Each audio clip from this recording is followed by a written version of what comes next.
today's session, we're going to look at kicking and making your kicks nice and sharp. Now what I find most people do when they kick is they try to kick too high too soon and compromise technique and form.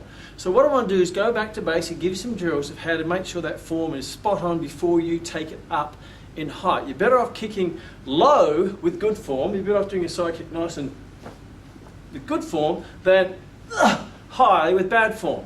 It's going to look far more impressive. If from a pattern point of view or competition you lose more points losing balance, losing form, than you will just kicking to the wrong target, but your form is spot on. So here's some tips. Let's look at the side kick because it's one of the hardest kicks to get right.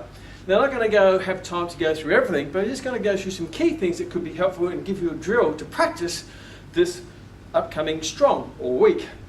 Now first of all, make sure your back foot doesn't face directly behind, because it's very hard to keep your balance that way. Your foot should be slightly about 15 degrees off center.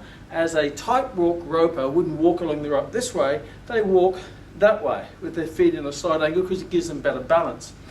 So you can see the 4 dots, and I'm just going to go through a little drill I do, whether it be on the bag or at home on my veranda, and I just have little targets that I aim for. So you may just start with the bottom dot, and all you do is you just do 10 times, just nice and slow, come up, do the side kick with correct form, and back. Now make sure your foot is not pointing upwards, it's not pointing this way or in some awkward position. Make sure your foot, your foot sword is spot on, because that makes the kick look sharp, long, elongated, and makes it look far more impressive than having a sloppy foot. So don't kick with a sloppy foot, make sure your foot is nicely in its correct form. So what you do is you do 10 slow, integrated with 10 fast. So you slowly come up, goes 10 slow, bring it back, bring it down, come up, fast, and down. Then you do 10 there, then you work your way up.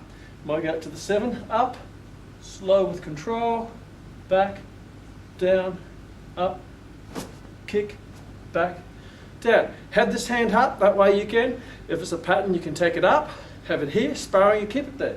Then you work your way up as you get comfortable without compromising form. So from here, I'll go to the 4, come up, slow, back, down, up, down.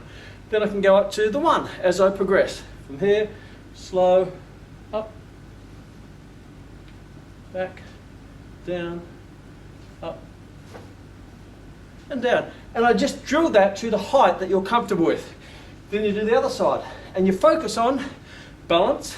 Try to get your center of balance. So don't go up if you lose balance. So you're better off just getting a feel for where your center of gravity is and start to get that feel. That's why you do it slow motion. So you're trying to find the feel of your balance. So there's your tips for the strong. Go home, practice that. I always suggest about 3 times a week. If you do it every day, it gets a bit overdone. 3 times a week, a little rest in between. And it can be done in I do it in the kitchen, I do it in the veranda, I do it in the dojang, I can do it in the park, I can do it anywhere I am when I'm holidaying, in an apartment, doesn't matter. And many times I've been in an apartment and I've done it with a curtain. And I just practice that, because what happens is when you get into your patterns, your form just goes nice and great form and great control from all that little tip. So stay tuned, practice that.